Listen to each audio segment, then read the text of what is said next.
good day.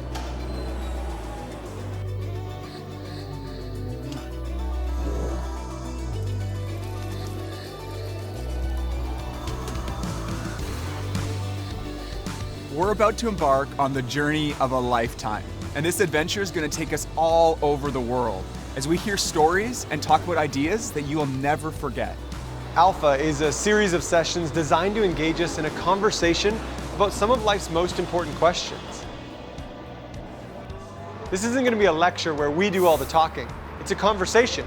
Everyone will have a chance to ask questions and share their thoughts. We're so excited to go on this adventure with you. But before we go any further, I'm Jason, and this is Ben, and we want to welcome you to Alpha.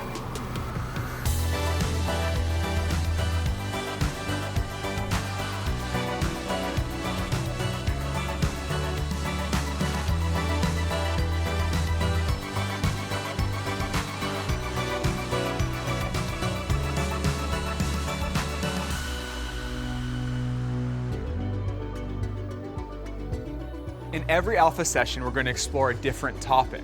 We want to make you think about what you believe and help spark a conversation with the people around you. So in each episode, there'll be 3 short breaks for discussion. Yeah, we'll throw up a question, hear people from all over the world give an answer to it, and then give you a chance to discuss it together. And our questions are just a starting point. You can take the conversation anywhere you want. Some of them might take a little bit of thought, but others are just icebreaker questions. They're there to get the conversation going.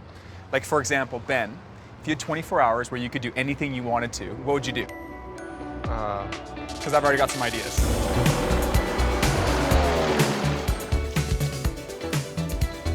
Wait, could I bring friends? As many as you want. We talking unlimited money? Oh yeah, unlimited funds. Unlimited funds. I don't think this is a good idea. It's a bad idea. Pick another one. Okay, new idea.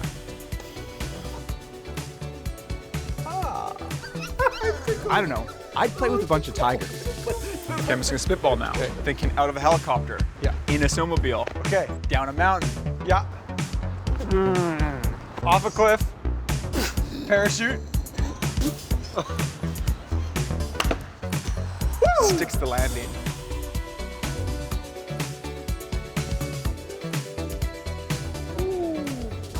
Man. Blow some money on some clothes and then travel. Skydive.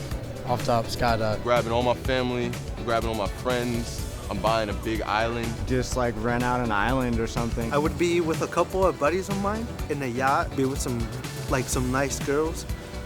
I would, first of all, buy a PS4 Pro. Go to Disney World. Bounce around to a couple of different art museums. Well, I'm a fashion designer, so I'd probably want to do a show in Copenhagen or something. And then go party with a bunch of really popular fashion people. If we had 24 hours, unlimited money, we would just eat.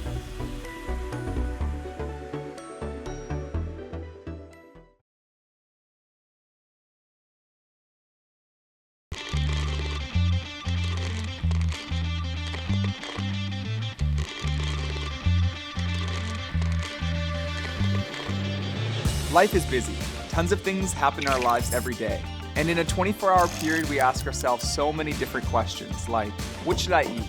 What should I wear? Or who should I hang out with? Sometimes we ask bigger questions like, what do I want to be when I grow up? Who will I marry? Or where will I live? But every once in a while, we ask ourselves those even bigger questions. Questions like, why am I here? What's my purpose? And is there more to life than this? The reality is, there aren't a lot of places we can go to explore life's biggest questions. So on Alpha, we want to create a space where we can talk about those kind of questions in a way that's open and honest. In each session, Jason and I will look at a different topic, and we'll talk about it from a Christian perspective. Now, I know that just mentioning the word Christian may bring up a lot of questions, and you may be thinking, am I going to be the only one here who doesn't believe all this stuff, or who isn't a Christian? Yeah, and if that's you, then you're in the right place, because Alpha is specifically designed for people who wouldn't necessarily call themselves Christians. I know for me, growing up, I wasn't very interested in church or Christianity. I just thought the whole thing was boring. I imagined old people singing old songs, reading from old books, and drinking tea together. I just never really imagined myself as... I love tea. Sorry, you just mentioned tea, and then it popped in my mind that I tried this new iced, sweetened green tea, a little bit of lemonade in there. That sounds delicious. It's so refreshing, and Did you get it here? Or where? I got it local. When I first really started thinking about Christianity, I wondered if the whole thing was even true. Like, are there any intelligent reasons to believe this stuff? And I guess also it just didn't seem to have any relevance in my life. I used to ask myself, like, how could a story about someone who lived 2,000 years ago on the other side of the world have anything to do with my life today? I heard someone say that in each one of our hearts, it's like we have a happiness bucket that we're constantly trying to fill. It can sound like this. If I just had more money or nicer clothes or a new girlfriend, then I'd be happy. Yeah, or if I just got better grades or knew all the right people or had like the perfect job, then my life would be totally complete. But the weird thing is, no matter how much stuff we try to fill our happiness buckets with, we're still left wanting. And as good as those things can be, we can't shake the feeling that there must be more to life than this. It's like there's a void in each one of our hearts. There's this deeper, even spiritual hunger that we're all trying to satisfy. Jesus Christ, who's the central figure in the Christian faith, said this. He said, "I am the bread of life." And it's as if he's saying, I'm the one who fills that void. I'm the one who satisfies that hunger. When I was young, at the age of about 12, my mother had a major nervous breakdown, and she was hospitalized for extended periods of time. My father also struggled with alcoholism. I had 2 brothers, and we were basically left in many ways to raise ourselves. Those experiences marked me, and going to bed at night, I remember through my tears saying, "God, if you're there, I hate you." And I decided the childhood that I had was not going to be my life. At the age of 18, I committed to the idea of becoming a millionaire by the age of 30. So by the age of 35, the idea of being a millionaire had been achieved. I owned a company with over 500 employees. I had a beautiful home, beautiful wife, 2 kids. I could go where I want, when I wanted. I had way more money than I ever hoped for, but I wasn't happy. And I realized that there's still a deep darkness inside of me, a void. So now I'm forced into this really profound, deep journey, like what's life all about? I have epilepsy, and for some reason, I started having seizures more frequently. We have a lady who worked for us at that time in our home. Her name is Bonnie, and she was a very sweet lady, a Christian lady. Bonnie saw me after having a seizure one day, and she called my wife and she said that God had told her to come pray for me. And I said, well, I know it's not going to do any good, but I like Bonnie. So she prayed for us, and for some reason I cried through that process. Didn't know why I was crying, but Bonnie left and we thanked her for coming over. So the next day I saw a friend, a neighbor, who went to the same church Bonnie does. And I asked my friend, I said, "Hey, are you going to church tomorrow?" And he says, "Yeah." I said, "Well, do you mind if I come with you?" He says, "Sure." He was quite happy to bring me. So the next morning we're standing in church together. And as the worship music begins, for some reason I begin crying. And I'm doing everything in my power not to cry, but tears are running down my face. And in that moment, for the first time, God's love for me was so real. The reality that He loved me was nothing short of completely and totally mind-blowing. I worked hard and pursued wealth my whole adult life, trying to fill a profound emptiness inside of me, a darkness that I walked with every day, only to discover that emptiness could only ever be filled by a relationship with the living God. Everyone experiences this longing in a different way. And some of us might not even feel that there is that deeper longing. Yeah, I met a guy called Mark who said, "It's like God has filled a void in my heart that I didn't even know I had until after it was filled." It wasn't until he experienced a relationship with God that he realized that it was the very thing his heart longed for. Because when you experience God's love, it changes everything. I heard it described in a song one time like, life goes from black and white to color all around. All is new. I could play the song Right. if you want. I got it on my phone. Yeah. Play This Is Living by Hillsong Young and Free.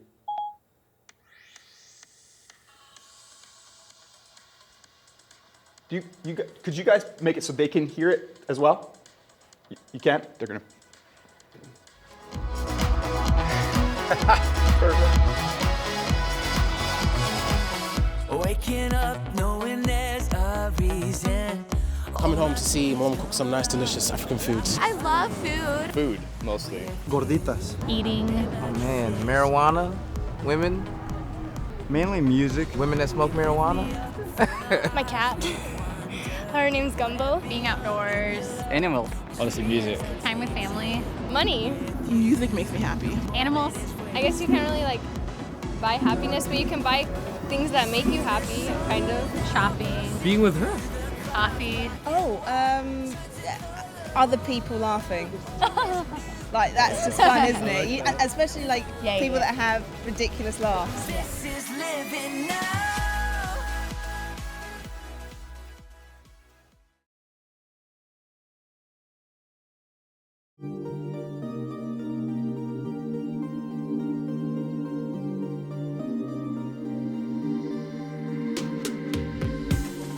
Now, some people's response to Christianity might be, well, that's great for you to believe this stuff, but it's not for me. But if you think about it, it's not actually a logical position, because if Christianity is true, then it's important to every one of us. And if it's not true, then it's not really great for me at all.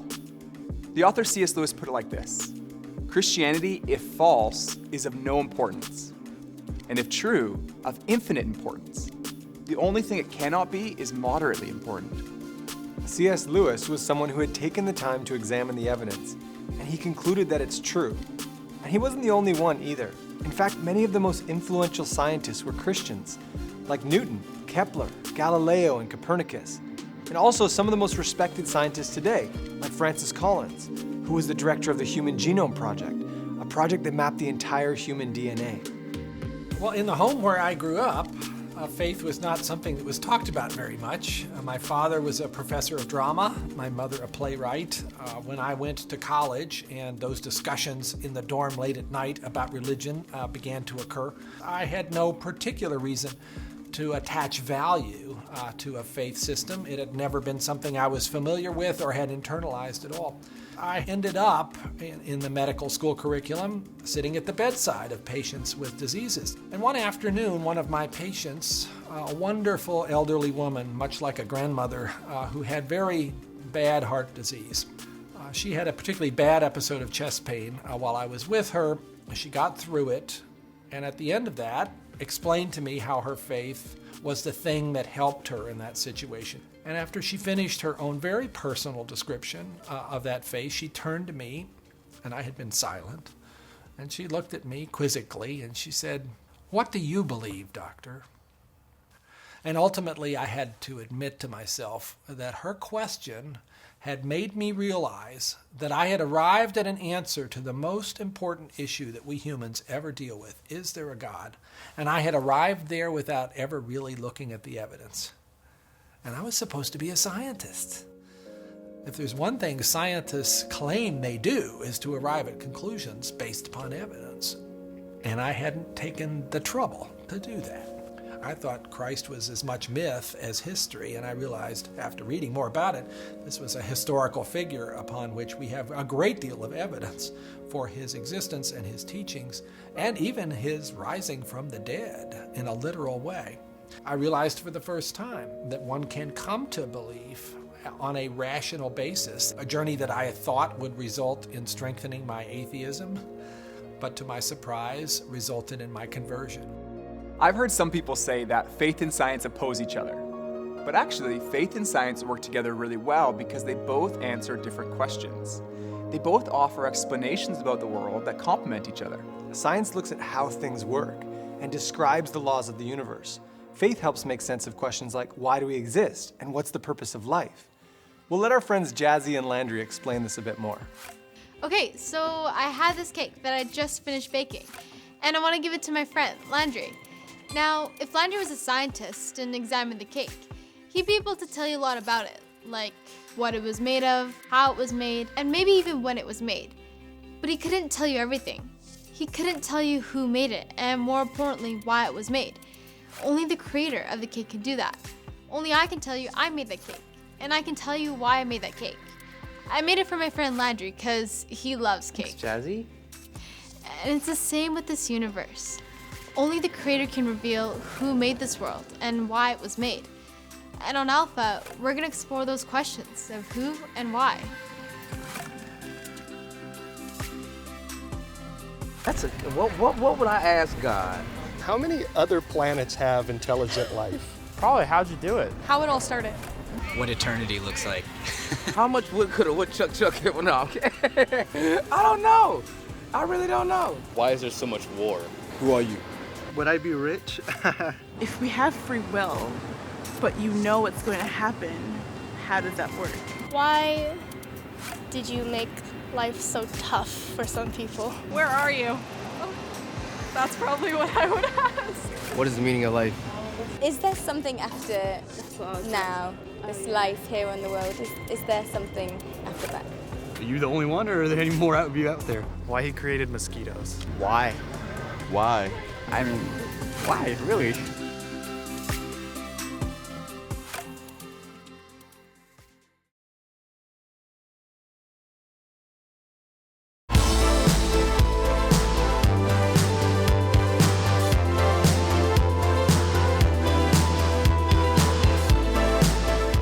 One of the most significant things that Jesus said was, I am the way and the truth and the life. No one comes to the Father except through me. Yeah, when Jesus said, I am the way, he's saying, I am the way to a loving and lasting relationship with God. A relationship that fulfills that longing we all have to be loved and accepted. When Jesus says, I am the truth, he's not just talking about head knowledge, like memorizing a list of facts about God. It's heart knowledge too. He's saying that truth is personal. You can know God personally. Yeah, it's the difference between knowing facts about someone and actually knowing them. Imagine for a moment that I didn't know Ben personally, but I started following him on social media. I'd find out pretty quick that he's surprisingly tall. He's an unusually good dancer, and he's average at sports. Well, you'd also find out he's handsome, he loves his grandma, he's a proud uncle and godfather. And right. And even if I looked at every single one of Ben's posts, that would just be head knowledge. And that's way different than the personal experience of being friends with Ben for the past 15 years. And what Jesus is saying is that it's possible for us to know God like that, like we know a real friend. And understanding this, like realizing this about Christianity, changed everything for me. I used to think that Christianity had no relevance in my life, but now it's the opposite. Nothing has had a bigger impact on my life today than my relationship with God. Lastly, Jesus says, I am the life. Ultimately, he's saying that he is the only one who can truly give you full life. Not that it'll all be easy, but that in him we find a life of meaning and fulfillment, a life without guilt or shame. Yeah, we all know those feelings of guilt. Sometimes it's false guilt, like this one time when I thought I dented my brother's car, but then I found out later that it was... I thought you did dent his car. No, what I was saying, before you interrupted me, was that I thought I dented it, but then because I bumped the car, but then when I looked, it was, told my brother, I felt so bad, I told my brother Paul, and he's like, that scratch was there all along. Anyways, that was false guilt. But I also experienced real feelings of guilt, like we all do, because I do things that are wrong. But the wonderful news is that God loves us in spite of that. God came in the person of his son Jesus to die for you and for me. And on the cross, he took all of our guilt, everything we've ever done wrong, said wrong, or thought wrong, and he died in our place in order that we could be forgiven. And when we receive that forgiveness, we experience life, and life in all its fullness. And that's exactly what Jesus wants for you and for me. Life in all its fullness. Life at its very best. I don't know what brought you out to Alpha today, but we want you to know that Alpha is a place where you can be yourself. No question is too complex or too simple. You can say what you really think, and feel free to challenge everything. Today, Alpha is happening in cities all over the world, in over 60 languages and more than 150 countries. Millions of people are getting together with friends and exploring big questions about life, faith, and God. And we want to invite you to join us. If you live to be 70 years old, on average, this is how you're going to spend your life. You're going to spend 20 years and 3 months asleep, 10 years and 5 months watching TV, 7 years and 6 months eating and drinking, 5 years and 9 months in some form of transportation, 18 months waiting in line, and 6 months at red lights. It's alarming to think that some of us will spend more time sitting at red lights than we will talking about important issues of life and faith. You have approximately 570,000 hours left to live. And we want to invite you to spend less than 24 of them with us on Alpha.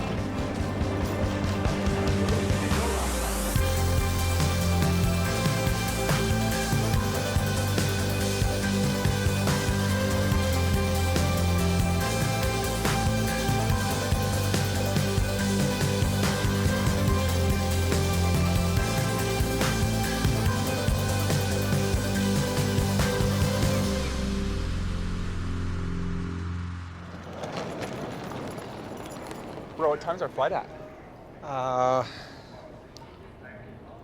6. That's 5 hours from now. What would we do for 5 hours?